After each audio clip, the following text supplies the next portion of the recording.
নির্দিষ্ট কোনো তথ্য প্রমাণ না থাকে এইভাবে নির্বিচারে ফাঁসি দিলে তার কি এফেক্ট হয়, এটি আমাদের হাইকোর্ট ডিভিশন আজকে বলেছেন। আমার আসামি ছিল 3 জন, একজন ছিল মণি, আরেকজন ছিল জুবায়ের, আরেকজন ছিল মোহাম্মদ শামীম।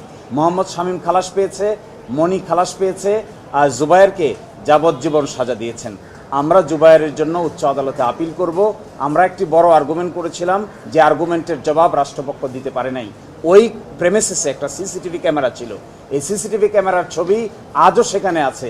6 বছর আগেও সেখানে সিসিটিভি ক্যামেরা ছিল, কিন্তু প্রসিকিউশন পক্ষ কিংবা ইনভেস্টিগেটিং অফিসার ওই সিসিটিভি ক্যামেরাটাও সিজ করে নাই, সিসিটিভি ক্যামেরাটাকে আদালতের সামনে উপস্থাপনও করে নাই। একটা প্রেমিসেসে যদি সিসিটিভি ক্যামেরা থাকে, এর ফুটেজটা যদি আদালতের সামনে আসতো, সুনির্দিষ্টভাবে বোঝা যেত কে কাকে কোথায় কি করেছে, কিভাবে কে কাকে মেরেছে কিংবা মারে নাই। কিন্তু একটা রহস্য থেকে গেল যে 4টা 3 তলার উপরে, যে সাইক্লোন সেন্টারের উপরে এই নুসরাত কি করে তার এখানে আগুন লাগালো আর কেউই শুনলো না। একমাত্র শুধুমাত্র আশেপাশের লোক কেউই জানলো না, কেউ শব্দ পেল না, একা একা আগুন লেগে গেল। এই পার্টটুকুর রহস্য এখানে থেকেই গেল। ফলে আমরা এর বিরুদ্ধে আপিল করব। আমরা এক্সপেক্ট করি মাননীয় আপিল বিভাগে গিয়ে এই রহস্যের উন্মোচন হবে।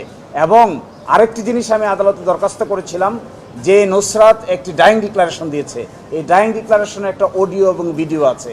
আমরা দরখাস্ত দিয়েছিলাম যে হাইকোর্ট বিভাগে এই অডিও ভিডিওটি শোনানো হোক।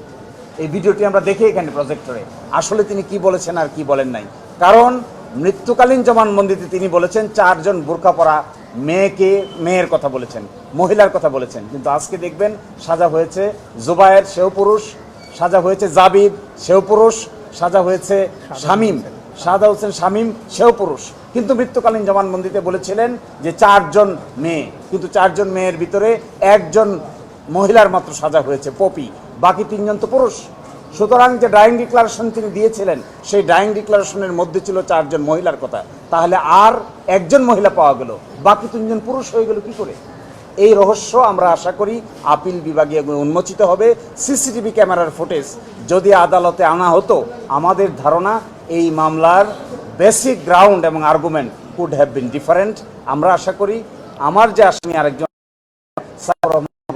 তার জন্য আমরা আপিল আদালতে গিয়ে বাকি ন্যায় বিচার পাবো। কোর্ট ডাইং ডিক্লারেশনের উপর গুরুত্ব দিয়েছে, যেহেতু আই উইটনেস পাওয়া যায়, ডাইং ডিক্লারেশনের উপর গুরুত্ব দিয়েছে। কোর্ট কি অবজারভেশন দিয়েছে? আর সেকেন্ড হলো, এই মামলাটাকে আপনি মিডিয়া ট্রায়াল বলেছিলেন শুনানিতে, কোর্ট কি মিডিয়া ট্রায়ালের বিষয়ে কোনো অবজারভেশন দিয়েছে কিনা?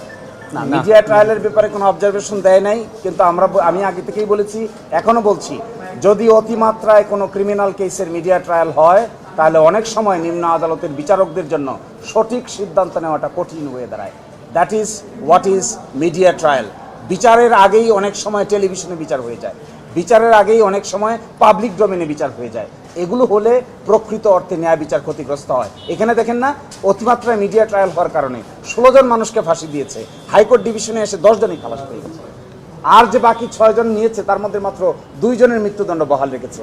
এবং তাও বলেছেন হাইকোর্ট বিভাগ যে ওই সংশ্লিষ্ট বিচারিক আদালতের বিচারিক ক্ষমতাকে কেড়ে নিয়েছে। এর মানে কি, অতিমাত্রায় মিডিয়া ট্রায়াল হলে অনেক সময় নিম্ন আদালত সঠিকভাবে বিচার করতে পারেন না। আরেকটি আমি অবজারভেশন ডাইং ডিক্লারেশন সম্পর্কে আমি আর্গুমেন্ট রেখেছিলাম। ডাইং ডিক্লারেশনে বলা আছে বোরখা পরা 4 জন মেয়ে। যদি তাই হয়ে থাকে, তাহলে আজকে যে সাজা হয়েছে তার মধ্যে 3 জনই পুরুষ, বাকি 1 জন কোথায় গেল? যে বোরকার কথা বলা হচ্ছে, এই বোরকা যাদের কাছ থেকে কিনে আনা হচ্ছে, তারা এই বোরকাকে করবরেট করে নাই। সেই কারণে আজকে মণিকে, কামরুন নাহার মণিকে খালাস দিয়েছেন। কামরুন নাহার মণি হলে বোরকা কেনার দায়িত্বে ছিলেন বলে এলিগেশন। কামরুন নাহার মণি যদি খালাস পেয়ে থাকে, তাহলে বোরকা আসলো কোথা থেকে? এই বোরকা কোথা থেকে বাই করা হলো? কামরুন নাহার মনির দায়িত্ব হলো বোরকা কিনার। দেখা গেছে যেদিন কনস্পিরেসি হওয়ার কথা, তার 2 দিন আগে বোরকা হয়ে গেছে। এই বোরকার যে সব থেকে কেনা হয়েছে, তাদেরকে এখানে সাক্ষী করা হয়েছে, তারা কামরুন নাহার মনিকে চিনেই নেই। যদি না চিনে থাকে, এই জন্য কামরুন নাহার মনিকে এখান থেকে খালাস দেওয়া হয়েছে। তাই যদি দেওয়া হয়, তাহলে বোরকার অস্তিত্ব কোথা থেকে আসলো? কামরুন নাহার মনি ছাড়া আর তো কেউ বোরকা নিয়ে আসে নাই। তাহলে পুরুষ মেয়ে কি করে পুরুষ হলো, নারী কি করে পুরুষ হলো? এই রহস্যগুলো আশা করি আমরা পরবর্তী আদালতে উন্মোচিত হবে।